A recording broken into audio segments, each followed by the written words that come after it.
রাধারানী নামে এক বালিকা মাহেশে হ্রদ দেখিতে গিয়াছিল। বালিকার বয়স একাদশ পরিপূর্ণ হয় নাই।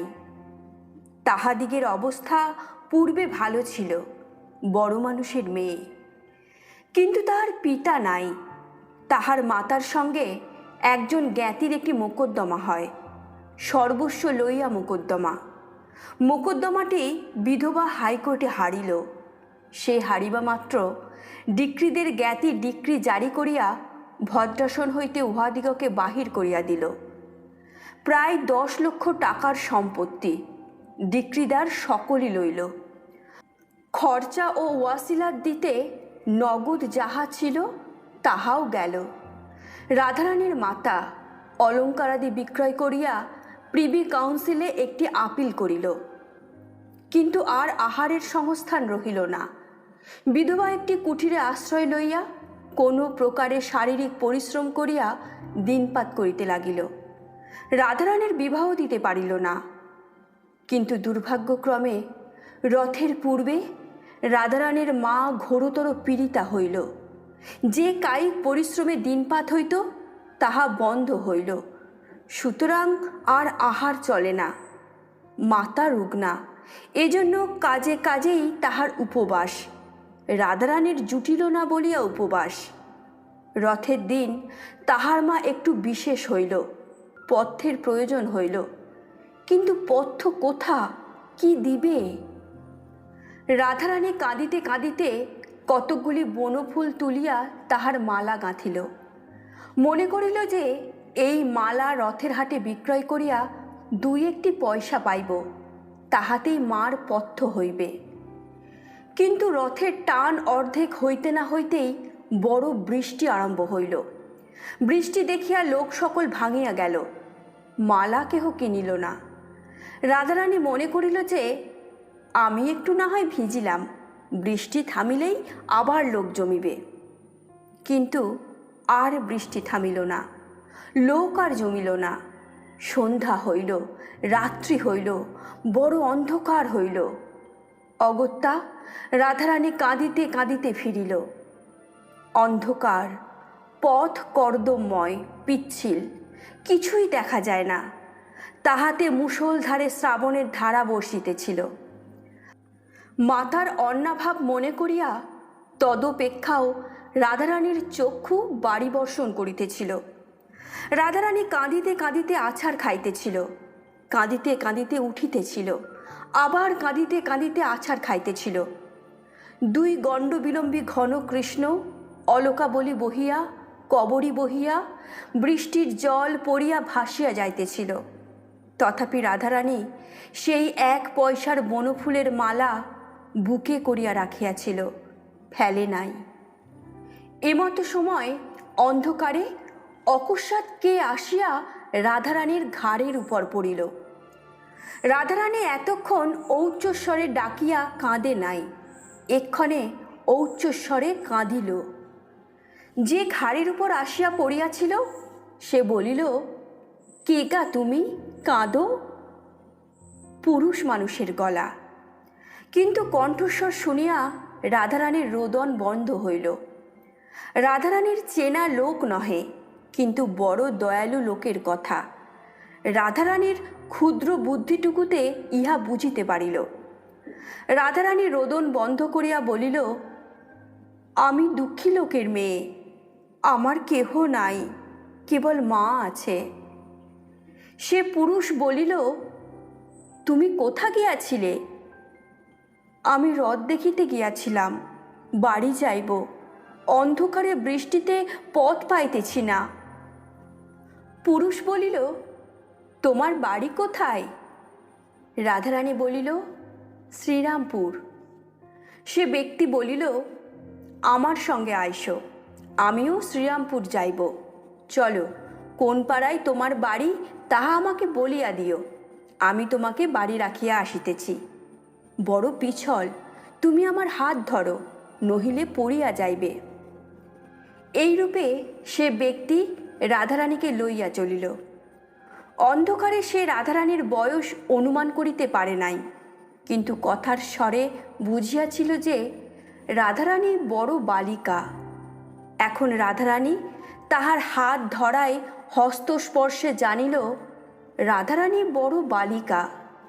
তখন সে জিজ্ঞাসা করিল যে, তোমার বয়স কত? 10-11 বছর। তোমার নাম কি? রাধারানী। হাঁ রাধারানী, তুমি ছেলে মানুষ, একেলা হ্রদ দেখিতে গিয়াছিলে কেন? তখন সে কথায় কথায় মিষ্ট মিষ্ট কথাগুলি বলিয়া সেই 1 পয়সার বনফুলের মালার সকল কথাই বাহির করিয়া লইল। শুনিল যে মাতার পথ্যের জন্য বালিকা এই মালা গাঁথিয়া রথহাটে বেচিতে গিয়াছিল। হ্রদ দেখিতে যায় নাই, সে মালাও বিক্রয় হয় নাই। এক্ষণেও বালিকার হৃদয় মধ্যে লুক্কায়িত আছে। তখন সে বলিল, আমি একছড়া মালা খুঁজিতেছিলাম, আমাদের বাড়িতে ঠাকুর আছেন, তাহাকে পরাইব। রথের হাট শীঘ্র ভাঙিয়া গেল, আমি তাই মালা কিনিতে পারি নাই। তুমি মালা বেচো তো আমি কিনি। রাধারানীর আনন্দ হইল, কিন্তু মনে ভাবিল যে আমাকে যে এত যত্ন করিয়া হাত ধরিয়া এ অন্ধকারে বাড়ি লইয়া যাইতেছে, তাহার কাছে দাম লইব কি প্রকারে? না লহিলে আমার মা খেতে পাইবে না, তা নি। এই ভাবিয়া রাধারানী মালা সমভি বেহারীকে দিল। সমভি বেহারী বলিল, ইহার দাম 4 পয়সা, এই লও। সমভি বেহারী এই বলিয়া মূল্য দিল। রাধারানী বলিল, এ কি পয়সা? এ যে বড় বড় ঠেকছে। ডবল পয়সা, দেখিতেছ না 2টা বই দিই নাই? তা এ যে অন্ধকারেও চকচক করছে, তুমি ভুলে টাকা দাও নাই তো? না, নূতন কলের পয়সা, তাই চকচক করছে। তা আচ্ছা, ঘরে গিয়ে প্রদীপ জেলে যদি দেখি যে পয়সা নয়, তখন ফিরাইয়া দিব। তোমাকে সেখানে একটু দাঁড়াইতে হইবে। কিছু পরে তাহারা রাধারানীর মার কুটির দ্বারে আসিয়া উপস্থিত হইল। সেখানে গিয়া রাধারানী বলিল, তুমি ঘরে আসিয়া দাঁড়াও, আমরা আলো জ্বালিয়া দেখি টাকা না পয়সা। সঙ্গী বলিল, আমি বাহিরে দাঁড়াইয়া আছি, তুমি আগে ভিজা কাপড় ছাড়ো, তারপর প্রদীপ জ্বালিও। রাধারানী বলিল, আমার আর কাপড় নাই, একখানি ছিল, তাহা কাচিতে দিয়াছি, তা আমি ভিজা কাপড়ে সর্বদা থাকি, আমার ব্যামো হয় না, আঁচলটা নিংড়ে পড়িব এখন। তুমি দাঁড়াও, আমি আলো জ্বালি। আচ্ছা। ঘরে তৈল ছিল না, সুতরাং চালের খড় পাড়িয়া চকমকি ঠুকিয়া আগুন জ্বালিতে হইল। আগুন জ্বালিতে কাজে কাজেই একটু বিলম্ব হইল।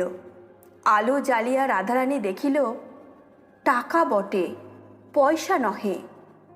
তখন রাধারানী বাহিরে আসিয়া আলো ধরিয়া দেখিল যে যে টাকা দিয়াছে সে নাই, চলিয়া গিয়াছে। রাধারানী তখন বিষণ্ণ বদনে সকল কথা তাহার মাকে বলিয়া মুখপানে চাহিয়া রহিল। সকাতরে বলিল, মা, এখন কি হবে? মা বলিল, কি হবে বাছা? সে কি আর না জেনে টাকা দিয়েছে? সে দাতা, আমাদের দুঃখ শুনিয়া দান করিয়াছে। আমরাও ভিখারি হইয়াছি, দান গ্রহণ করিয়া খরচ করি। তাহারা এইরূপ কথাবার্তা কহিতেছিল। এমতো সময়ে কে আসিয়া তাহাদের কুটিরের আগর ঠেলিয়া বড় শোরগোল উপস্থিত করিল। রাধারানী দ্বার খুলিয়া দিল, মনে করিয়াছিল যে সেই তিনিই বুঝি আবার ফিরিয়া আসিয়াছেন। পোড়া কপাল, তিনি কেন, পোড়ার মুখও কাপড়ে মিনছে। রাধারানীর মার কুটির বাজারের অনতি দূরে তাহাদের কুটিরের নিকটেই পদ্মলোচন সাহার কাপড়ের দোকান। পদ্মলোচন খোদ পোড়ার মুখও কাপড়ে মিনছে। একজোড়া নূতন কুঞ্জদার শান্তিপুরে কাপড় হাতে করিয়া আনিয়াছিল। এখন দ্বার খোলা পাইয়া তাহা রাধারানীকে দিল, বলিল, রাধারানীর এই কাপড়। রাধারানী বলিল, ও মা, আমার কিসের কাপড়? পদ্মলোচন সে বাস্তবিক পোড়ার মুখো কিনা তাহা আমরা সবিশেষ জানি না। রাধারানীর কথা শুনিয়া কিছু বিস্মিত হইল, বলিল, কেন? এই যে এক বাবু এখনই আমাকে নগদ দাম দিয়া বলিয়া গেল যে এই কাপড় এখনই ওই রাধারানীকে দিয়া এসো। রাধারানী তখন বলিল, ওমা, সেই গো সেই, তিনিই কাপড় কিনে পাঠিয়ে দিয়েছেন। হাগা পদ্মলোচন। রাধারানীর পিতার সময় হইতে পদ্মলোচন ইহাদের কাছে সুপরিচিত। অনেকবারই ইহাদিগের নিকট যখন সুদিন ছিল তখন 4 টাকার কাপড়ে শপথ করিয়া 8 আনা, 12.5 আনা আর 2 আনা মুনাফা লইতেন। হাঁ পদ্মলোচন, বলি, সে বাবুটিকে চেনো? পদ্মলোচন বলিল, তোমরা চেনো না? না। আমি বলি, তোমাদের কুটুম্ব, আমি চিনি না। যাহা হোক, পদ্মলোচন 4 টাকার কাপড় আবার মায় মুনাফা 8 টাকা 14.5 আনায় বিক্রয় করিয়াছিলেন। আর অধিক কথা কহিবার প্রয়োজন নাই বিবেচনা করিয়া প্রসন্ন মনে দোকানে ফিরিয়া গেলেন। এদিকে রাধারানী প্রাপ্ত টাকা ভাঙাইয়া মার পথ্যের উদ্যোগের জন্য বাজারে গেল। বাজার করিয়া তৈল আনিয়া প্রদীপ জ্বালিল। মার জন্য যৎকিঞ্চিৎ রন্ধন করিল। স্থান পরিষ্কার করিয়া মাকে অন্ন দিবে এই অভিপ্রায়ে ঘর ঝাঁটাইতে লাগিল। ঝাঁটাইতে একখানা কাগজ কুড়াইয়া পাইল, হাতে করিয়া তুলিল। এ কি মা? মা দেখিয়া বলিল, একখানা নোট। রাধারানী বলিল, তবে কি ফেলিয়া গিয়াছেন? মা বলিলেন, হাঁ, তোমাকে দিয়া গিয়াছেন, দেখো তোমার নাম লেখা আছে। রাধারানী বড় ঘরের মেয়ে, একটু অক্ষর পরিচয় ছিল। সে পড়িয়া দেখিল, তাই বটে, লেখা আছে। রাধারানী বলিল, হাঁ মা, এমন লোক কে মা? মা বলিলেন, তাহার নামও নোটে লেখা আছে, পাছে কেহ চোরা নোট বলে, এই জন্য নাম লিখিয়া দিয়া গিয়াছেন। তাহার নাম রুক্মিণী কুমার রায়। পরদিন মাতায় কন্যায় রুক্মিণী কুমার রায়ের অনেক সন্ধান করিল, কিন্তু শ্রীরামপুরে বা নিকটবর্তী কোনো স্থানে রুক্মিণী কুমার রায় কেহ আছে এমতো কোনো সন্ধান পাইল না। নোটখানি তাহারা ভাঙাইল না, তুলিয়া রাখিল।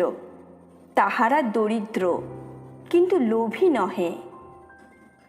রাধারানীর মাতা পথ্য করিলেন বটে, কিন্তু সে রোগ হইতে মুক্তি পাওয়া তাহার অদৃষ্টে ছিল না। তিনি অতিশয় ধনী ছিলেন, এখন অতি দুঃখিনী হইয়াছিলেন। এই শারীরিক এবং মানসিক দ্বিবিধ কষ্ট তাহার সহ্য হইল না। রোগ ক্রমে বৃদ্ধি পাইয়া তাহার শেষ কাল উপস্থিত হইল। এমতো সময়ে বিলাত হইতে সংবাদ আসিল যে প্রিভি কাউন্সিলের আপিল তাহার পক্ষে নিষ্পত্তি পাইয়াছে। তিনি আপন সম্পত্তি পুনঃপ্রাপ্ত হইবেন, ওয়াসিলাতের টাকা ফেরত পাইবেন এবং তিনি আদালতের খরচা পাইবেন। কামাক্ষানাথ বাবু তাহার পক্ষে হাইকোর্টের উকিল ছিলেন। তিনি স্বয়ং এই সংবাদ লইয়া রাধারানীর মাতার কুটিরে উপস্থিত হইলেন। সুসংবাদ শুনিয়া রুগ্নার অবিরল নয়নাশ্রু পড়িতে লাগিল।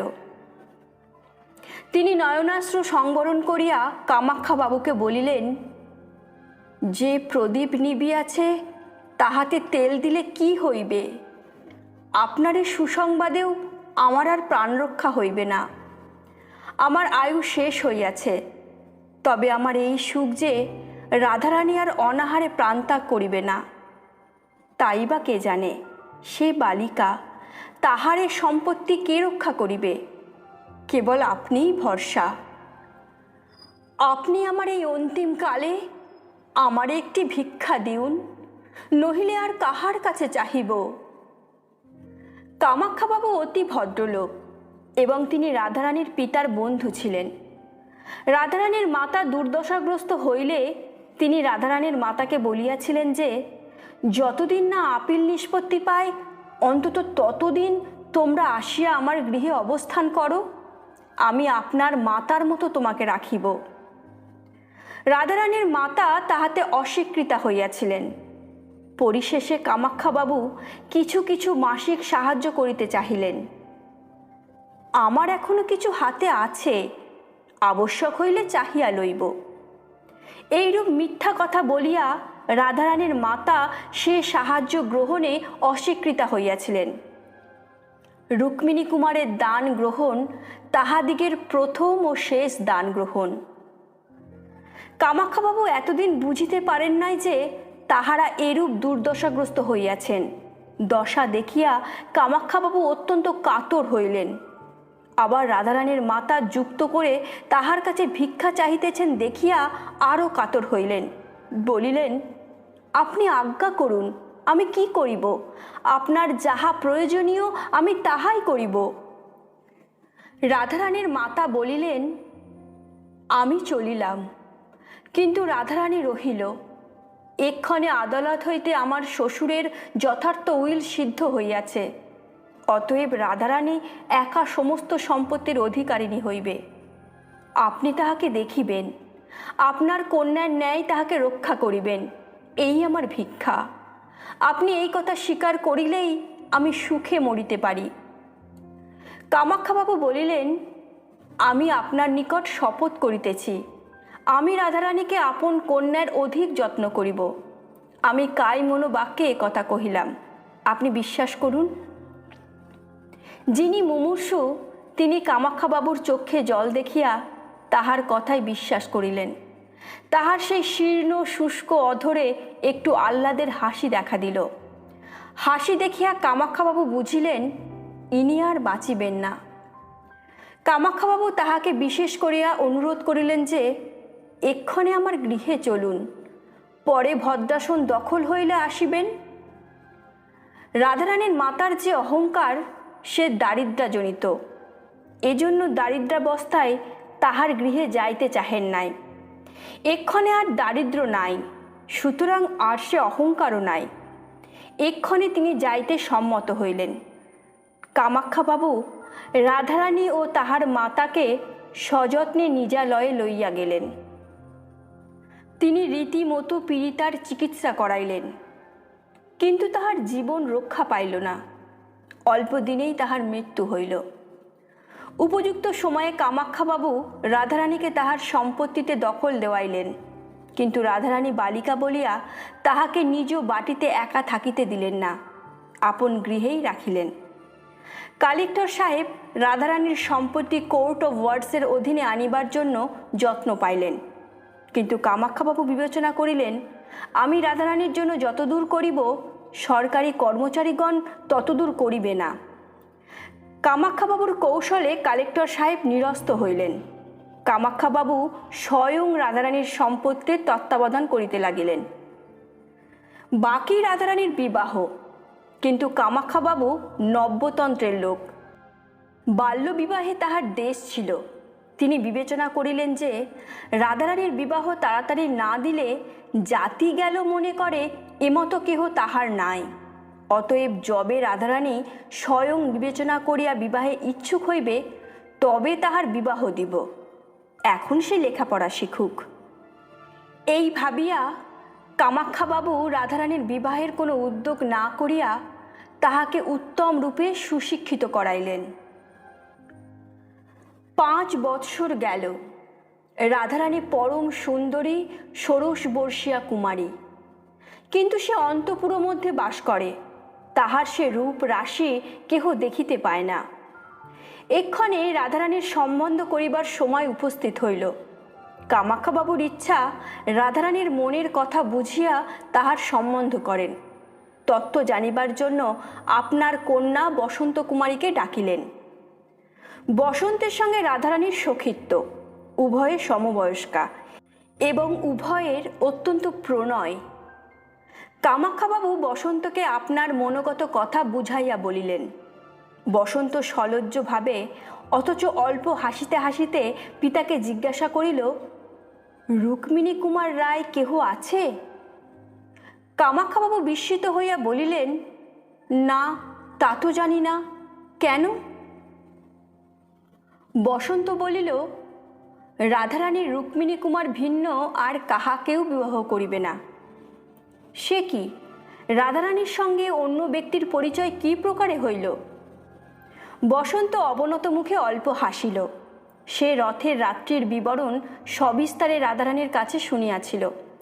পিতার সাক্ষাতে সকল বিবৃত করিল। শুনিয়া কামাক্ষাবাবু রুক্মিণী কুমারের প্রশংসা করিয়া বলিলেন, রাধারানীকে বুঝাইয়া বলিও, রাধারানী একটি মহাভ্রমে পড়িয়াছে। বিবাহ কৃতজ্ঞতা অনুসারে কর্তব্য নহে। রুক্মিণী কুমারের নিকট রাধারানীর কৃতজ্ঞ হওয়া উচিত। যদি সময় ঘটে তবে অবশ্য প্রত্যুপকার করিতে হইবে, কিন্তু বিবাহে রুক্মিণী কুমারের কোনো দাবি দেওয়া নাই। তাতে আবার সে কি জাতি, কি বয়স, তাহা কেহ জানে না। তাহার পরিবার সন্তানাদি থাকিবারই সম্ভাবনা। রুক্মিণী কুমারের বিবাহ করিবারই বা সম্ভাবনা কি? বসন্ত বলিল, সম্ভাবনা কিছুই নাই, তাহাও রাধারানী বিলক্ষণ বুঝিয়াছে। কিন্তু সেই রাত্রি অবধি রুক্মিণী কুমারের একটি মানসিক প্রতিমা গড়িয়া আপনার মনে তাহা স্থাপিত করিয়াছে। যেমন দেবতাকে লোকে পূজা করে, রাধারানী সেই প্রতিমা তেমন করিয়া প্রত্যহ মনে মনে পূজা করে। এই 5 বৎসর রাধারানী আমাদিগের বাড়ি আসিয়াছে। এই 5 বৎসরে এমন দিন প্রায় যায় নাই যেদিন রাধারানী রুক্মিণী কুমারের কথা আমার সাক্ষাতে একবারও বলে নাই। আর কেহ রাধারানীকে বিবাহ করিলে তাহার স্বামী সুখী হইবে না। কামাক্ষাবাবু মনে মনে বলিলেন, বাতিক, ইহার একটু চিকিৎসা আবশ্যক। কিন্তু প্রথম চিকিৎসা বোধ হয় রুক্মিণী কুমারের সন্ধান করা। কামাক্ষাবাবু রুক্মিণী কুমারের সন্ধানে প্রবৃত্ত হইলেন। স্বয়ং কলিকাতায় তাহার অনুসন্ধান করিতে লাগিলেন। বন্ধুবর্গকেও সেই সন্ধানে নিযুক্ত করিলেন। দেশে দেশে আপনার মোয়াক্কেলগণকে পত্র লিখিলেন। প্রতি সংবাদপত্রে বিজ্ঞাপন দিলেন। সে বিজ্ঞাপন এইরূপ: বাবু রুক্মিণী কুমার রায় নিম্ন স্বাক্ষরকারী ব্যক্তির সঙ্গে সাক্ষাৎ করিবেন, বিশেষ প্রয়োজন আছে। ইহাতে রুক্মিণী বাবুর সন্তোষের ব্যতীত অসন্তোষের কারণ উপস্থিত হইবে না, শ্রী ইত্যাদি। কিন্তু কিছুতেই রুক্মিণী কুমারের কোনো সন্ধান পাওয়া গেল না। দিন গেল, মাস গেল, বৎসর গেল, তথাপি কই রুক্মিণী কুমার তো আসিল না। ইহার পর রাধারানীর আর একটি ঘোরতর বিপদ উপস্থিত হইল। কামাক্ষাবাবুর লোকান্তর গতি হইল। রাধারানী ইহাতে অত্যন্ত শোকাতুরা হইলেন। দ্বিতীয়বার পিতৃহীনা হইলেন মনে করিলেন। কামাক্ষাবাবুর শ্রাদ্ধাদির পর রাধারানী আপন বাটিতে গিয়া বাস করিতে লাগিলেন এবং নিজ সম্পত্তির তত্ত্বাবধান স্বয়ং করিতে লাগিলেন। কামাক্ষাবাবুর বিচক্ষণতা হেতু রাধারানীর সম্পত্তি বিস্তর বাড়িয়াছিল। বিষয় হস্তে লইয়াই রাধারানী প্রথমেই 2 লক্ষ মুদ্রা গভর্নমেন্টে প্রেরণ করিলেন। তৎসঙ্গে এই প্রার্থনা করিলেন যে এই অর্থে তাহার নিজ গ্রামে একটি অনাথ নিবাস স্থাপিত হইউক। তাহার নাম হইউক রুক্মিণী কুমারের প্রাসাদ। গভর্নমেন্টের কর্মচারীগণ প্রস্তাবিত নাম শুনিয়া কিছু বিস্মিত হইলেন, কিন্তু তাহাতে কে কথা কহিবে। অনাথ নিবাস সংস্থাপিত হইল। রাধারানী দরিদ্রাবস্থায় নিজ গ্রাম ত্যাগ করিয়া শ্রীরামপুরে কুটির নির্মাণ করিয়াছিলেন। কেননা যে গ্রামে যে ধনী ছিল সে সহসা দরিদ্র হইলে সে গ্রামে তাহার বাস করা কষ্টকর হয়। তাহাদিগের নিজ গ্রাম শ্রীরামপুর হইতে কিঞ্চিত দূর। আমরা সে গ্রামকে রাজপুর বলিব।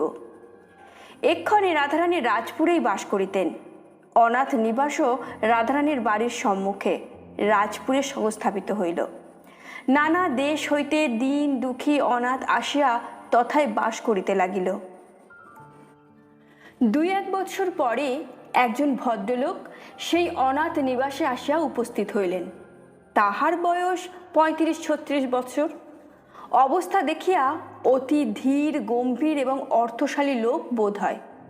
তিনি সেই রুক্মিণী কুমারের প্রাসাদের দ্বারে আসিয়া দাঁড়াইলেন। রক্ষকগণকে জিজ্ঞাসা করিলেন, এ কাহার বাড়ি? তাহারা বলিল, এ কাহারও বাড়ি নহে, এখানে দুঃখী অনাথ লোক থাকে। ইহাকে রুক্মিণী কুমারের প্রাসাদ বলে। আগন্তুক বলিলেন, আমি ইহার ভিতরে গিয়া দেখিতে পারি? রক্ষকগণ বলিল, দিন দুঃখী লোকেও ইহার ভিতর অনায়াসে যাইতেছে, আপনাকে নিষেধ কি? দর্শক ভিতরে গিয়া সব দেখিয়া প্রত্যাবর্তন করিলেন। বলিলেন, বন্দোবস্ত দেখিয়া আমার বড় আহ্লাদ হইয়াছে। কে এই অন্নসত্র দিয়াছে? রুক্মিণী কুমার কি তাহার নাম? রক্ষকেরা বলিল, একজন স্ত্রীলোক এই অন্নসত্র দিয়াছেন। দর্শক জিজ্ঞাসা করিলেন, তবে ইহাকে রুক্মিণী কুমারের প্রাসাদ বলে কেন? রক্ষকেরা বলিল, তাহা আমরা কেহ জানি না। রুক্মিণী কুমার কার নাম? কাহারও নয়। যিনি অন্নসত্র দিয়াছেন তাহার নিবাস কোথায়? রক্ষকেরা সম্মুখে অতি বৃহৎ অট্টালিকা দেখাইয়া দিল। আগন্তুক জিজ্ঞাসা করিতে লাগিল, তোমরা যাহার বাড়ি দেখাইয়া দিলে তিনি পুরুষ মানুষের সাক্ষাতে বাহির হইয়া থাকেন? রাগ করিও না, এখন অনেক বড় মানুষের মেয়ে লোকের মতো বাহিরে বাহির হইয়া থাকে, এই জন্যই জিজ্ঞাসা করিতেছি। রক্ষকেরা উত্তর করিল, ইনি সেরূপ চরিত্রের নন, পুরুষের সমক্ষে বাহির হন না। প্রশ্নকর্তা ধীরে ধীরে রাধারানীর অট্টালিকার অভিমুখে গিয়া তন্মধ্যে প্রবেশ করিলেন। যিনি আসিয়াছিলেন তাহার পরিচ্ছদ সচরাচর বাঙালি ভদ্রলোকের মতো, বিশেষ পারিপাট্য অথবা পারিপাট্যের বিশেষ অভাবও কিছু ছিল না, কিন্তু তাহার অঙ্গুলিতে একটি হীরকাঙ্গুরীও ছিল। তাহা দেখিয়া রাধারানীর কর্মকারগণ অবাক হইয়া তৎপ্রতি চাহিয়া রহিল। এত বড় হীরা তাহারা কখনো অঙ্গুরিয়ে দেখে নাই। তাহার সঙ্গে কেহ লোক ছিল না, এজন্য তাহারা জিজ্ঞাসা করিতে পারিল না যে কে ইনি। মনে করিল বাবু স্বয়ং পরিচয় দিবেন, কিন্তু বাবু কোনো পরিচয় দিলেন না। তিনি রাধারানীর দেওয়ানজির সহিত সাক্ষাৎ করিয়া তাহার হস্তে একখানি পত্র দিলেন। বলিলেন, এই পত্র আপনার মুনিবের কাছে পাঠাইয়া দিয়া আমাকে উত্তর আনিয়া দিন। দেওয়ানজি বলিলেন, আমার মুনিব স্ত্রীলোক, আবার অল্প বয়স্কা, এজন্য তিনি নিয়ম করিয়াছেন যে কোনো অপরিচিত লোকে পত্র আনিলে আমরা তাহা না পড়িয়া তাহার কাছে পাঠাইব না। আগন্তুক বলিল, আপনি পড়ুন। দেওয়ানজি পত্র পড়িলেন। প্রিয় ভগিনী, এ ব্যক্তি পুরুষ হইলেও ইহার সহিত গোপনে সাক্ষাৎ করিও, ভয় করিও না। যে মতো ঘটে আমাকে লিখিও। শ্রীমতী বসন্ত কুমারী। কামাখ্যাবাবুর কন্যার স্বাক্ষর দেখিয়া কেহ আর কিছু বলিল না। পত্র অন্তপুরে গেল। অন্তপুর হইতে পরিচারিকা পত্রবাহক বাবুকে লইতে আসিল। আর কেহ সঙ্গে যাইতে পারিল না, হুকুম নাই। পরিচারিকা বাবুকে লইয়া এক সুসজ্জিত গৃহে বসাইলেন। রাধারানীর অন্তপুরে সেই প্রথম পুরুষ মানুষ প্রবেশ করিল দেখিয়া একজন পরিচারিকা রাধারানীকে ডাকিতে গেল, আর একজন অন্তরালে থাকিয়া আগন্তুককে নিরীক্ষণ করিতে লাগিল। দেখিল যে তাহার বর্ণটুকু গৌর, স্ফুটিত মল্লিকা রাশির মতো গৌর। তাহার শরীর দীর্ঘ, ঈষৎ স্থূল, কপাল দীর্ঘ, অতি সূক্ষ্ম পরিষ্কার, ঘন কৃষ্ণ সুরঞ্জিত, কেশ জালে মণ্ডিত, চক্ষু বৃহৎ, কটাক্ষ স্থির, ভ্রুযুগ সূক্ষ্ম, ঘন দুরায়ত এবং নিবিড় কৃষ্ণ, নাসিকা দীর্ঘ এবং উন্নত, ওষ্ঠাধর রক্তবর্ণ, ক্ষুদ্র এবং কোমল, গ্রীবা দীর্ঘ অথচ মাংসল, অন্যান্য অঙ্গ বস্ত্রে আচ্ছাদিত, কেবল অঙ্গুলিগুলি দেখা যাইতেছে, সেগুলি শুভ্র সুগঠিত এবং একটি বৃহদাকার হীরকে রঞ্জিত। রাধারানী সেই স্থানে আসিয়া পরিচারিকাকে বিদায় করিয়া দিলেন। রাধারানী আসিবা মাত্র দর্শকের বোধ হইল যে সেই কক্ষ মধ্যে এক অভিনব সূর্যোদয় হইল। রূপের আলোকে তাহার মস্তকের কেশ পর্যন্ত যেন প্রদীপ্ত হইয়া উঠিল। আগন্তুকের উচিত প্রথম কথা কওয়া, কেননা তিনি পুরুষ এবং বয়োজ্যেষ্ঠ, কিন্তু তিনি সৌন্দর্যে বিমুগ্ধ হইয়া নিস্তব্ধ হইয়া রহিলেন। রাধারানী একটু অসন্তুষ্ট হইয়া বলিলেন, আপনি এরূপ গোপনে আমার সঙ্গে সাক্ষাতের অভিলাষ করিয়াছেন কেন? আমি স্ত্রীলোক, কেবল বসন্তের অনুরোধেই আমি ইহা স্বীকার করিয়াছি। আগন্তুক বলিল, আমি আপনার সহিত এরূপ সাক্ষাতের অভিলাষী হইয়াছি ঠিক তা নহে। রাধারানী অপ্রতিভ হইলেন, বলিলেন, তা নয় বটে, তবে বসন্ত কি জন্য এরূপ অনুরোধ করিয়াছেন তাহা কিছু লেখেন নাই, বোধহয় আপনি জানেন। আগন্তুক একখানি অতি পুরাতন সংবাদপত্র বাহির করিয়া তাহা রাধারানীকে দেখাইলেন। রাধারানী পড়িলেন, কামাখ্যাবাবুর স্বাক্ষরিত রুক্মিণী কুমার সম্বন্ধে সেই বিজ্ঞাপন। রাধারানী দাঁড়াইয়াছিলেন, দাঁড়াইয়া দাঁড়াইয়া নারিকেল পত্রের ন্যায় কাঁপিতে লাগিলেন। আগন্তুকের দেবতুল্য গঠন দেখিয়া মনে ভাবিলেন, ইনি আমার সেই রুক্মিণী কুমার। আর থাকিতে পারিলেন না, জিজ্ঞাসা করিয়া বসিলেন, আপনার নাম কি রুক্মিণী কুমার বাবু? আগন্তুক বলিলেন, না।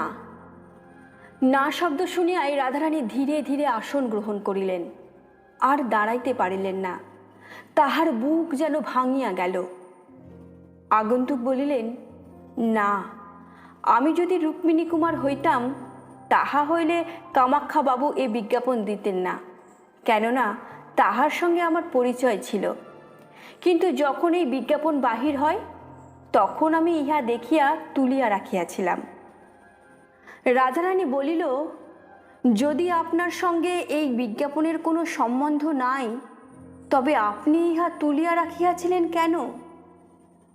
উত্তরকারী বলিলেন, একটি কৌতুকের জন্য। আজই 8-10 বৎসর হইল আমি যেখানে সেখানে বেড়াইতাম, কিন্তু লোক লজ্জা ভয়ে আপনার নামটা গোপন করিয়া কাল্পনিক নাম ব্যবহার করিতাম। কাল্পনিক নাম রুক্মিণী কুমার। আপনি অত বিমনা হইতেছেন কেন? রাধারানী একটু স্থির হইলেন।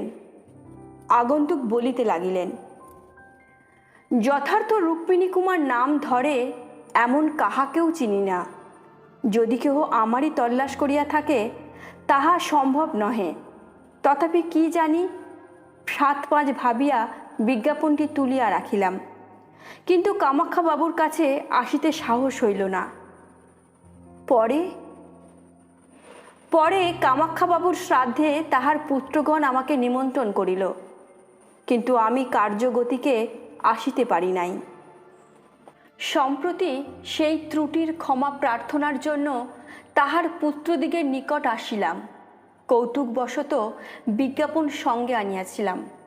প্রসঙ্গক্রমে উহার কথা উত্থাপন করিয়া কামাখ্যাবাবুর জ্যেষ্ঠ পুত্রকে জিজ্ঞাসা করিলাম যে এই বিজ্ঞাপন কেন দেওয়া হইয়াছিল। কামাখ্যাবাবুর জ্যেষ্ঠ পুত্র বলিলেন যে রাধারানীর অনুরোধে। আমিও এক রাধারানীকে চিনিতাম, এক বালিকা।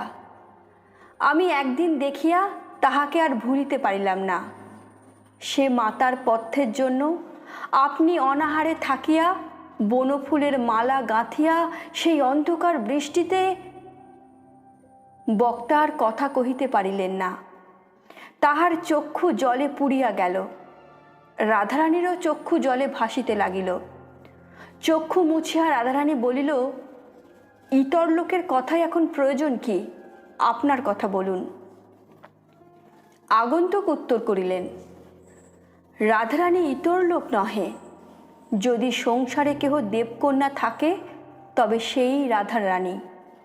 যদি কাহাকে পবিত্র সরল চিত্ত এ সংসারে আমি দেখিয়া থাকি তবে সেই রাধারানী। যদি কাহারও কথায় অমৃত থাকে তবে সেই রাধারানী যথার্থ অমৃত। বর্ণে বর্ণে অপ্সরার বীণা বাজে, যেন কথা কহিতে বাদো বাদো করে, অথচ সকল কথা পরিষ্কার সুমধুর অতি সরল। আমি এমন কণ্ঠ কখনো শুনি নাই, এমন কথা কখনো শুনি নাই। রুক্মিণী কুমার, এক্ষণে ইহাকে রুক্মিণী কুমারই বলা যায়ুক। ওই সঙ্গে মনে মনে বলিলেন, আবার আজ বুঝি তেমনই কথা শুনিতেছি। রুক্মিণী কুমার মনে মনে ভাবিতেছিলেন, আজই এতদিন হইল সেই বালিকার কণ্ঠস্বর শুনিয়াছিলাম, ঠিক আজও সে কণ্ঠ আমার মনের ভিতর জাগিতেছে, যেন কাল শুনিয়াছি, অথচ আজই এই সুন্দরীর কণ্ঠস্বর শুনিয়া আমার সেই রাধারানীকেই বা মনে পড়ে কেন? এই কি সেই? আমি মূর্খ। কোথায় সেই দুইন দুঃখিনী কুটিরবাসিনী ভিখারিণী, আর কোথায় এই উচ্চ প্রাসাদ বিহারিণী ইন্দ্রাণী? আমি সে রাধারানীকে অন্ধকারে ভালো করিয়া দেখিতে পাই নাই, সুতরাং জানি না যে সে সুন্দরী কি কুৎসিতা। কিন্তু এই শচীনিন্দিতা রূপসীর শতাংশের একাংশ রূপও যদি তাহার থাকে, তাহা হইলে সেও লোক মনোমোহিনী বটে। এদিকে রাধারানী অতৃপ্ত শ্রবণে রুক্মিণী কুমারের মধুর বচনগুলি শুনিতেছিলেন। মনে মনে ভাবিতেছিলেন, তুমি যাহা পাপিষ্ঠা রাধারানীকে বলিতেছ, কেবল তোমাকেই সেই কথাগুলি বলা যায়। তুমি আজ 8 বৎসরের পর রাধারানীকে ছলিবার জন্য কোন নন্দনকানন ছাড়িয়া পৃথিবীতে নামিলে? এত দিনে কি আমার হৃদয়ের পূজায় প্রীত হইয়াছ? তুমি কি অন্তর্যামী? নহিলে আমি লুকাইয়া লুকাইয়া হৃদয়ের ভিতরে লুকাইয়া তোমাকে যে পূজা করি, তাহা তুমি কি প্রকারে জানিলে? এই প্রথম দুইজনে স্পষ্ট দিবসালোকে পরস্পরের প্রতি দৃষ্টিপাত করিলেন। দুইজনে দুইজনের মুখপানে চাহিয়া ভাবিতে লাগিলেন, আর এমন আছে কি এই শশাগড়া নদ নদী চিত্রিতা জীব সংকুলা পৃথিবী তলে? এমন তেজময়, এমন মধুর, এমন সুখময়, এমন চঞ্চল অথচ স্থির, এমন সহাস্য অথচ গম্ভীর, এমন প্রফুল্ল অথচ ব্রীড়াময় এমন আর আছে কি? চিরপরিচিত অথচ অত্যন্ত অভিনব, মুহূর্তে মুহূর্তে অভিনব মধুরিমাময়, আত্মীয় অথচ অত্যন্ত পর, চিরস্মৃত অথচ অদৃষ্টপূর্ব। কখনো দেখি নাই, আর এমন দেখিব না। এমন আর আছে কি? রাধারানী বলিল, বড় কষ্টে বলিতে হইল, কেননা চক্ষের জল থামে না। আবার সেই চক্ষের জলের উপর কোথা হইতে পোড়া হাসি আসিয়া পড়ে। রাধারানী বলিল, তা আপনি এতক্ষণ কেবল সেই ভিখারিণীর কথাই বলিলেন, আমাকে যে কেন দর্শন দিয়াছেন তা তো এখনো বলেন নাই। হাঁ গা, এমন করিয়া কি কথা কহা যায় গা? যাহার গলা ধরিয়া কাঁদিতে ইচ্ছা করিতেছে, প্রাণেশ্বর দুঃখিনীর সর্বস্ব চিরবাঞ্ছিত বলিয়া যাহাকে ডাকিতে ইচ্ছা করিতেছে, আবার যাকে সেই সঙ্গে হাগা সেই রাধারানী পোড়ার মুখে তোমার কি হয় গা বলিয়া তামাশা করিতে ইচ্ছা করিতেছে, তার সঙ্গে আপনি মশাই দর্শন দিয়াছেন, এই সকল কথা নিয়ে কি কথা বলা যায় গা? তোমরা 5 জন রসিকা, প্রেমিকা, বাকচরতুরা, বয়োধিকা ইত্যাদি ইত্যাদি আছো। তোমরা 5 জনে বলো দেখি, ছেলে মানুষ রাধারানী কেমন করে এমন করে কথা কয় গা? রাধারানী মনে মনে একটু পরিতাপ করিল, কেননা কথাটা একটু ভৎসনার মতো হইল। রুক্মিণী কুমার একটু অপ্রতিভ হইয়া বলিলেন, তাই বলিতেছিলাম, আমি সেই রাধারানীকে চিনিতাম। রাধারানীকে মনে পড়িল, একটু এতটুকু অন্ধকার রাত্রে জোনাকির ন্যায় একটু আশা হইল যে যদি এই রাধারানী আমার সেই রাধারানী হয়। তোমার রাধারানী? রাধারানী ছল ধরিয়া চুপি চুপি এই কথাটি বলিয়া মুখ নত করিয়া ঈষৎ হাসিল। হাগা, না হেসে কি থাকা যায় গা? তোমরা আমার রাধারানীর নিন্দা করিও না। রুক্মিণী কুমারও মনে মনে ছল ধরিল, এ তুমি বলে কেন? কে? প্রকাশ্যে বলিল, আমারই রাধারানী। আমি এক রাত্রি মাত্র তাহাকে দেখিয়াছি বা কেমন করিয়া বলি, এই 8 বৎসরেও তাহাকে ভুলি নাই। আমারই রাধারানী। রাধারানী বলিল, হোক আপনারই রাধারানী। রুক্মিণী বলিতে লাগিলেন, সেই ক্ষুদ্র আশায় আমি কামাখ্যাবাবুর জ্যেষ্ঠ পুত্রকে জিজ্ঞাসা করিলাম, রাধারানী কে? কামাখ্যাবাবুর পুত্র সবিস্তারে পরিচয় দিতে বোধহয় অনিচ্ছুক ছিলেন, কেবল বলিলেন, আমাদিগের কোনো আত্মীয়ার কন্যা। যেখানে তাহাকে অনিচ্ছুক দেখিলাম সেখানে আর অধিক পীড়াপিড়ি করিলাম না, কেবল জিজ্ঞাসা করিলাম, রাধারানী কেন রুক্মিণী কুমারের সন্ধান করিয়াছিলেন শুনিতে পাই কি? যদি প্রয়োজন হয় তো বোধ করি আমি কিছু সন্ধান দিতে পারি। আমি এই কথা বলিলে তিনি বলিলেন, কেন রাধারানী রুক্মিণী কুমারকে খুঁজিয়াছিলেন তাহা আমি সবিশেষ জানি না। আমার পিতৃ ঠাকুর জানিতেন, বোধ করি আমার ভগিনীও জানিতে পারেন। যেখানে আপনি সন্ধান দিতে পারেন বলিতেছেন সেখানে আমার ভগিনীকে জিজ্ঞাসা করিয়া আসিতে হইতেছে। এই বলিয়া তিনি উঠিলেন। প্রত্যাগমন করিয়া তিনি আমাকে যে পত্র দিলেন সে পত্র আপনাকে দিয়াছি। তিনি আমাকে সেই পত্র দিয়া বলিলেন, আমার ভগিনী সবিশেষ কিছু ভাঙিয়া চুরিয়া বলিলেন না, কেবল এই পত্র দিলেন আর বলিলেন যে এই পত্র লইয়া তাহাকে স্বয়ং রাজপুরে যাইতে বলুন। রাজপুরে যিনি অন্নসত্র দিয়াছেন তাহার সঙ্গে সাক্ষাৎ করিতে বলিবেন। আমি সেই পত্র লইয়া আপনার কাছে আসিয়াছি। কোনো অপরাধ করিয়াছি কি? রাধারানী বলিলেন, জানি না, বোধ হয় যে আপনি মহাভ্রমে পতিত হইয়াই এখানে আসিয়াছেন। আপনার রাধারানী কে তাহা আমি চিনি কিনা বলিতে পারিতেছি না। সে রাধারানীর কথা কি শুনিলে বলিতে পারি, আমা হইতে তাহার কোনো সন্ধান পাওয়া যাইবে কি না। রুক্মিণী সেই রথের কথা সবিস্তারে বলিলেন, কেবল নিজ দত্ত অর্থ বস্ত্রের কথা কিছু বলিলেন না। রাধারানী বলিলেন, স্পষ্ট কথা মার্জনা করিবেন। আপনাকে রাধারানীর কোনো কথা বলিতে সাহস হয় না, কেননা আপনাকে দয়ালু লোক বোধ হইতেছে না। যদি আপনি সেরূপ দয়ার্দ্রচিত্ত হইতেন তাহা হইলে আপনি যে ভিখারি বালিকার কথা বলিলেন তাহাকে অমন দুর্দশাপন্ন দেখিয়া অবশ্য তার কিছু আনুকূল্য করিতেন। কই, আনুকূল্য করার কথা তো কিছু আপনি বলিলেন না। রুক্মিণী কুমার বলিলেন, আনুকূল্য বিশেষ কিছুই করিতে পারি নাই। আমি সেদিন নৌকাপথে হ্রদ দেখিতে আসিয়াছিলাম, পাছে কেহ জানিতে পারে এই জন্য ছদ্মবেশে রুক্মিণী কুমার রায় পরিচয়ে লুকাইয়া আসিয়াছিলাম। অপরাহ্নে ঝড় বৃষ্টি হওয়ায় বোটে থাকিতে সাহস না করিয়া একা তটে উঠিয়া আসিয়াছিলাম। সঙ্গে যাহা অল্প ছিল তাহা রাধারানীকেই দিয়াছিলাম, কিন্তু সেও অতি সামান্য।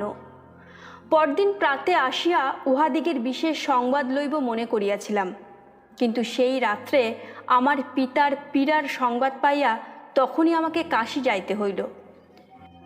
পিতা অনেকদিন রুগ্ন হইয়া রহিলেন। কাশী হইতে প্রত্যাগমন করিতে আমার বৎসরাধিক বিলম্ব হইল। বৎসর পরে আমি ফিরিয়া আসিয়া আবার সেই কুটিরের সন্ধান করিলাম, কিন্তু তাহাদিগকে আর সেখানে দেখিলাম না। একটি কথা জিজ্ঞাসা করিতে ইচ্ছা করিতেছি। বোধহয় সেই রথের দিন নিরাশ্রয়ে বৃষ্টি বাদলে আপনাকে সেই কুটিরেই আশ্রয় লইতে হইয়াছিল। আপনি কতক্ষণ সেখানে অবস্থিতি করিলেন? অধিকক্ষণ নহে। আমি যাহা রাধারানীর হাতে দিয়াছিলাম তাহা দেখিবার জন্য রাধারানী আলো জ্বালিতে গেল।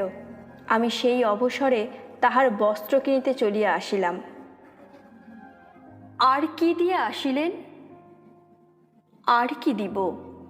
একখানি ক্ষুদ্র নোট ছিল, তাহা কুটিরে রাখিয়া আসিলাম। নোটখানি ওরূপে দেওয়া বিবেচনাসিদ্ধ হয় নাই। তাহারা মনে করিতে পারে আপনি নোটখানি হারাইয়া গিয়াছেন।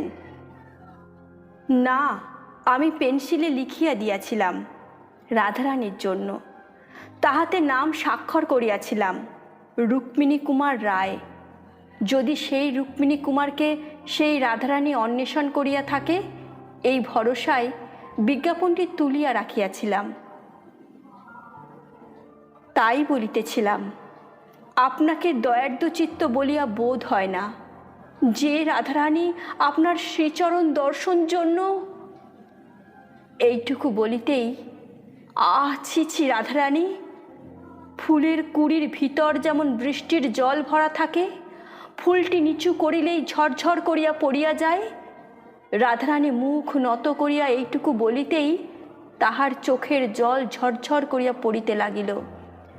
অমনি যেদিকে রুক্মিণী কুমার ছিলেন সেই দিকের মাথার কাপড়টা বেশি করিয়া টানিয়া দিয়া সে ঘর হইতে রাধারানী বাহির হইয়া গেল।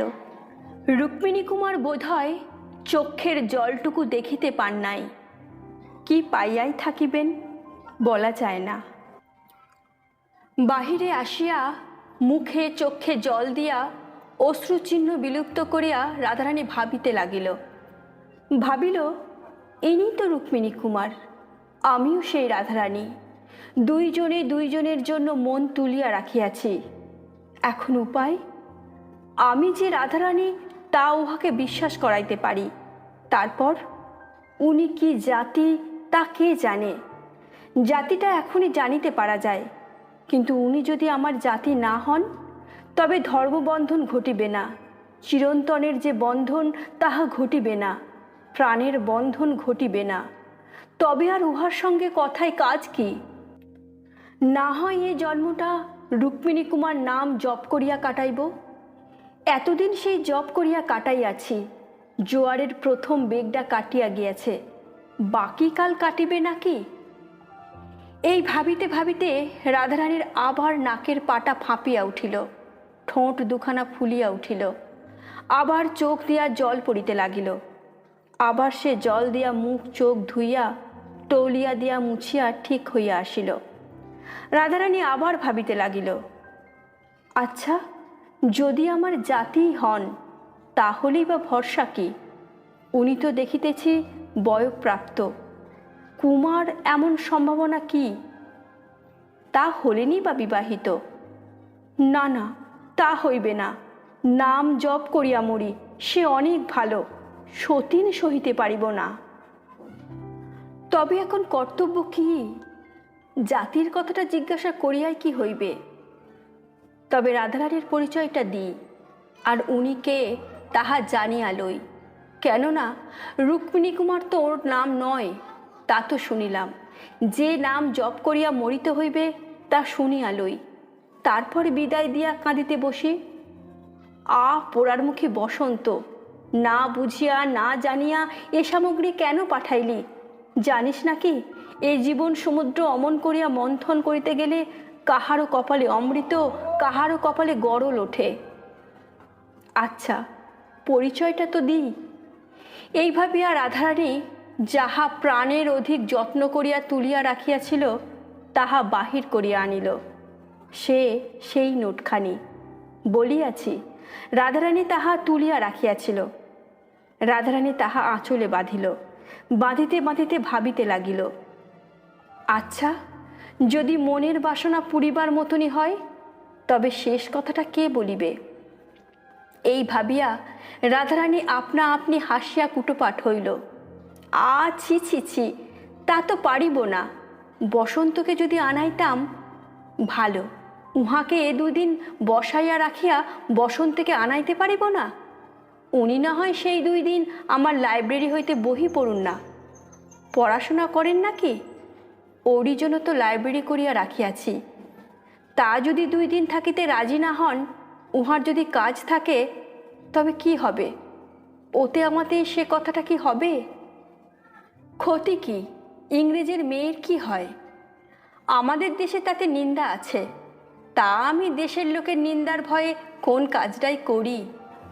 এই যে 19 বছর বয়স পর্যন্ত আমি বিয়ে করলেম না, এতে কি না কি বলে। আমি তো বুড়া বয়স পর্যন্ত কুমারী, তাই এই কাজটা না হয় ইংরেজের মেয়ের মতো হইল। তারপর রাধারানী বিষণ্ণ মনে ভাবিল, তা যেন হলো, তাতেও বড় গোল। মোমবাতিতে গড়া মেয়েদের মাঝখানে প্রথাটা এই যে পুরুষ মানুষই কথাটা পারিবে। ইনি যদি কথাটা না পারেন তবে হে ভগবান, বলিয়া দাও, কি করিব? লজ্জাও তুমি গড়িয়াছ, যে আগুনে আমি পুড়িতেছি তাহাও তুমি গড়িয়াছ। এ আগুনে সে লজ্জাকে পুড়িবে না? তুমি এই সহায়হীনা অনাথাকে দয়া করিয়া পবিত্রতার আবরণে আমাকে আবৃত করিয়া লজ্জার আবরণ কাড়িয়া লও। তোমার কৃপায় যেন আমি এক দণ্ডের জন্য মুখরা হই। ভগবান বুঝি সে কথাও শুনিলেন। বিশুদ্ধ চিত্তে যাহা বলিবে তাহাই বুঝি তিনি শুনেন। রাধারানী মৃদু হাসি হাসিতে হাসিতে গজেন্দ্র মনে রুক্মিণী কুমারের নিকট আসিয়া উপস্থিত হইলেন। রুক্মিণী কুমার তখন বলিলেন, আপনি আমাকে বিদায় দিয়াও যান নাই, আমি যে কথা জানিবার জন্য আসিয়াছি তাহাও জানিতে পারি নাই, তাই এখনো যাই নাই। আপনি রাধারানীর জন্য আসিয়াছেন, আমারও মনে আছে। এ বাড়িতে একজন রাধারানী আছে সত্য বটে, সে আপনার নিকট পরিচিত হইবে কিনা সেই কথাটা ঠিক করিতে গিয়াছিলাম। তারপর রাধারানী তখন অল্প একটু হাসিয়া একবার আপনার পার দিকে চাহিয়া, আপনার হাতের অলঙ্কার খুটিয়া সেই ঘরে বসানো একটা প্রস্তর নির্মিত নায়বী প্রতিকৃতি পানে চাহিয়া, রুক্মিণী কুমারের পানে চাহিয়া বলিল, আপনি বলিয়াছেন রুক্মিণী কুমার আপনার যথার্থ নাম নহে। রাধারানীর যে আরাধ্য দেবতা তাহার নাম পর্যন্ত এখনো সে শুনিতে পায় নাই। রুক্মিণী কুমার বলিলেন, আরাধ্য দেবতা কে বলিল? রাধারানী কথাটা অনবধানে বলিয়া ফেলিয়াছিলেন, এখন সামলাইতে গিয়া বলিয়া ফেলিলেন, নাম ওইরূপে জিজ্ঞাসা করিতে হয়। কি বোকা মেয়ে! রুক্মিণী কুমার বলিলেন, আমার নাম দেবেন্দ্র নারায়ণ রায়। রাধারানী গুপ্তভাবে দুই হাত যুক্ত করিয়া মনে মনে ডাকিল, জয় জগদীশ্বর, তোমার কৃপা অনন্ত। প্রকাশ্যে বলিল, রাজা দেবেন্দ্র নারায়ণের নাম শুনিয়াছি। দেবেন্দ্র নারায়ণ বলিলেন, অমনি সকলেই রাজা কবলায়। আমাকে যে কুমার বলে সে যথেষ্ট সম্মান করে। এক্ষণে আমার সাহস বাড়িল, জানিলাম যে আপনি আমার স্বজাতি। এখন স্পর্ধা হইতেছে, আজই আপনাকে আমার আতিথ্য স্বীকার করাই। সে কথা পরে হবে। রাধারানী কই? ভোজনের পর সে কথা বলিব। মনে দুঃখ থাকিলে ভোজনে তৃপ্তি হয় না। রাধারানীর জন্য এত দুঃখ কেন? তা জানি না, বড় দুঃখ, 8 বৎসরের দুঃখ, তাই জানি। হঠাৎ রাধারানীর পরিচয় দিতে আমার কিছু সংকোচ হইতেছে। আপনি রাধারানীকে পাইলে কি করিবেন? কি আর করিব, একবার দেখিব। একবার দেখিবার জন্য এই 8 বৎসর এত কাতর? রকম রকমের মানুষ থাকে। আচ্ছা, আমি ভোজনের পরে আপনাকে আপনার রাধারানী দেখাইব। ওই বড় আয়না দেখিতেছেন, উহার ভিতর দেখাইব। চাক্ষুষ দেখিতে পাইবেন না। চাক্ষুষ সাক্ষাতেই বা কি আপত্তি? আমি যে 8 বৎসর কাতর। ভিতরে ভিতরে দুইজনে দুইজনকে বুঝিতেছেন কিনা জানি না, কিন্তু কথাবার্তা এইরূপ হইতে লাগিল। রাধারানী বলিতে লাগিল, সে কথাটাই তত বিশ্বাস হয় না। আপনি 8 বৎসর পূর্বে তাহাকে দেখিয়াছিলেন, তখন তাহার বয়স কত? 11 হইবে। 11 বৎসরের বালিকার উপর এত অনুরাগ হয় নাকি? কখনো শুনি নাই। তবে মনে করুন কৌতূহল, সে আবার কি? শুধুই দেখিবার ইচ্ছা। তা দেখাইব ওই বড় আয়নার ভিতর। আপনি বাহিরে থাকিবেন। কেন? সম্মুখ সাক্ষাতে আপত্তি কি? সে কুলের কুলবতী, আপনিও তো তাই। আমার কিছু বিষয় আছে, নিজে তাহার তত্ত্বাবধান করি, সুতরাং সকলের সম্মুখেই আমাকে বাহির হইতে হয়। আমি কাহারও অধীন নই, সে তাহার স্বামীর অধীন।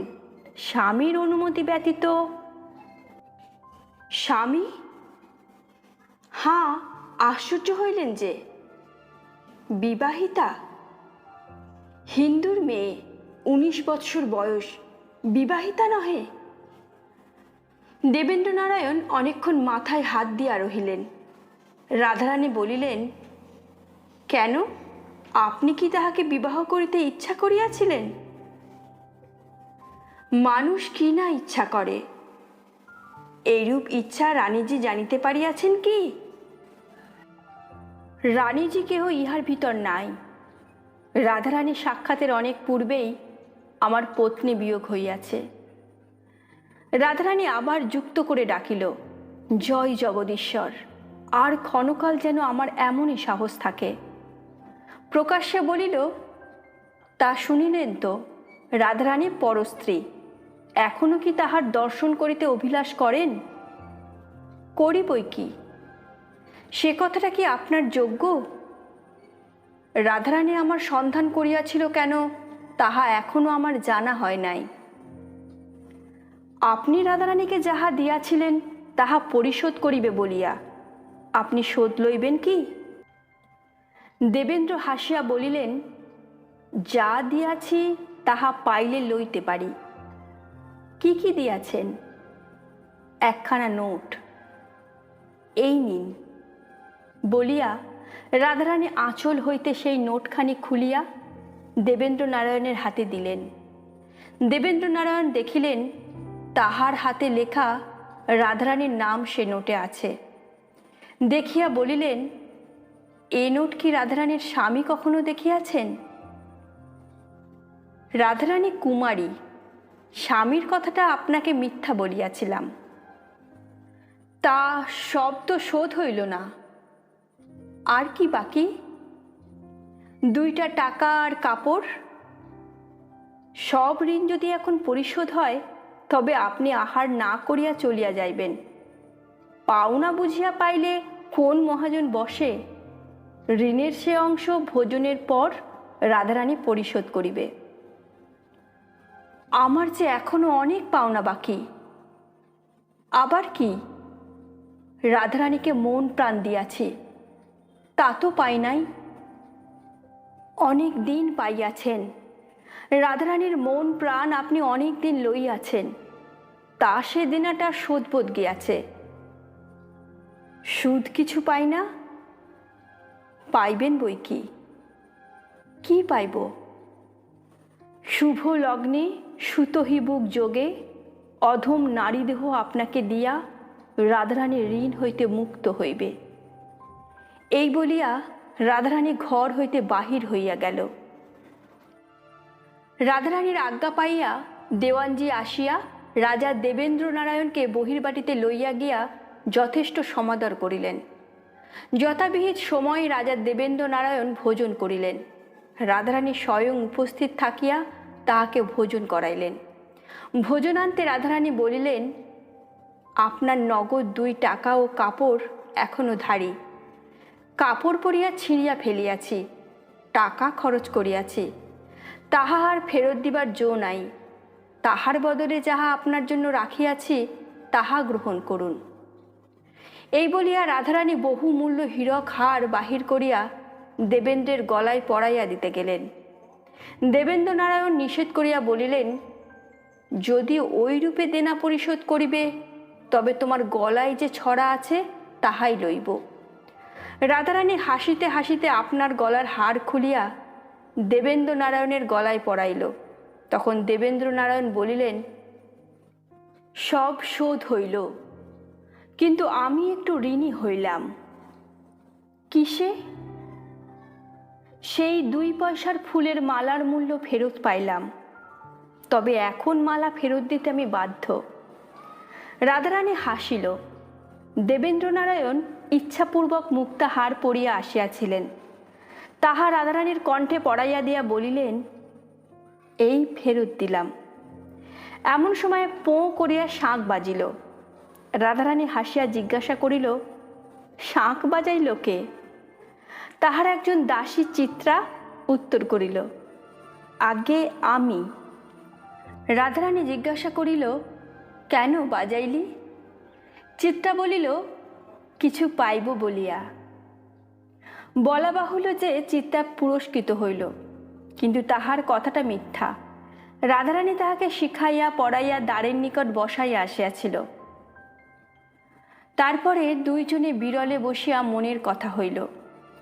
রাধারানী দেবেন্দ্র নারায়ণের বিস্ময় দূর করিবার জন্য সেই রথের দিনের সাক্ষাতের পর যাহা ঘটিয়াছিল তাহার পিতামহের বিষয় সম্পত্তির কথা পিতামহের উইল লইয়া মোকদ্দমার কথা, তজ্জন্য রাধারানীর মার দৈন্যের কথা, মার মৃত্যুর কথা, কামাখ্যাবাবুর আশ্রয়ের কথা, প্রিলি কাউন্সিলের ডিক্রির কথা, কামাখ্যাবাবুর মৃত্যুর কথা সব বলিল। বসন্তের কথা বলিল, আপনার বিজ্ঞাপনের কথা বলিল। কাঁদিতে কাঁদিতে, হাসিতে হাসিতে, বৃষ্টি বিদ্যুতে চাতকী চিরসঞ্চিত প্রণয় সম্ভাষণ পিপাসা পরিতৃপ্ত করিল। নিধাক সন্তপ্ত পর্বত যেমন বর্ষার বাড়িধারা পাইয়া শীতল হয়, দেবেন্দ্র নারায়ণও তেমনি শীতল হইলেন। তিনি রাধারানীকে জিজ্ঞাসা করিলেন, তোমার তো কেহ নাই, কিন্তু এ বাড়ি বড় জনাকীর্ণ দেখিতেছি। রাধারানী বলিল, দুঃখের দিনে আমার কেহ ছিল না, এখন আমার অনেক আত্মীয় কুটুম্ব জুটিয়াছে। আমি এ অল্প বয়সে একা থাকিতে পারি না, এজন্য যত্ন করিয়া তাহাদিগকে স্থান দিয়া রাখিয়াছি। তাহাদের মধ্যে এমন সম্বন্ধ বিশিষ্ট কেহ আছে যে তোমাকে এই দিন দরিদ্রকে দান করিতে পারে? তাও আছে। তবে তিনি কেন সেই শুভ লগ্নযুক্ত সুতহিবুক যোগটা খুঁজুন না? বোধ করি এতক্ষণ সে কাজটা হইয়া গেল। তোমার সঙ্গে রাধারানীর এরূপ সাক্ষাৎ অন্য কোনো কারণে হইতে পারে না, এ পুরীতে সকলেই জানে। সংবাদ লইব কি? বিলম্বে কাজ কি? রাধারানী ডাকিল, চিত্রে। চিত্রা আসিল। রাধারানী জিজ্ঞাসা করিল, দিন টিন কিছু হইল কি? চিত্রা বলিল, হাঁ, দেওয়ানজি মহাশয় পুরোহিত মহাশয়কে ডাকাইয়াছিলেন। পুরোহিত পরদিন বিবাহের উত্তম দিন বলিয়া গিয়াছেন। দেওয়ানজি মহাশয় সমস্ত উদ্যোগ করিতেছেন। তখন বসন্ত আসিল। কামাখ্যাবাবুর পুত্রেরা এবং পরিবারবর্গ সকলেই আসিল। আর যত বসন্তের কোকিল, সময়ের বন্ধু যে যেখানে ছিল সকলেই আসিল। দেবেন্দ্র নারায়ণের বন্ধু ও অনুচরবর্গ সকলেই আসিল। বসন্ত আসিলে রাধারানী বলিল, তোমার কি আক্কেল ভাই বসন্ত? বসন্ত বলিল, কি আক্কেল ভাই রাধারানী? যাকে তাকে তুমি পত্র দেয়া পাঠাইয়া দাও কেন? কেন, লোকটা কি করেছে বলো দেখি। রাধারানী তখন সকল কথা বলিল। বসন্ত বলিল, রাগের কথা তো বটে, সুদ শুদ্ধ দেনা পাওনা বুঝিয়া নেয় এমন মহাজনকে যে বাড়ি চিনাইয়া দেয়, তার উপর রাগের কথাটা বটে। রাধারানী বলিল, তাই আজ আমি তোর গলায় দড়ি দিব। এই বলিয়া রাধারানী যে হীরক হার রুক্মিণী কুমারকে পরাইতে গিয়াছিলেন, তাহা আনিয়া বসন্তের গলায় পরাইয়া দিলেন। তারপর শুভ লগ্নে শুভ বিবাহ হইয়া গেল।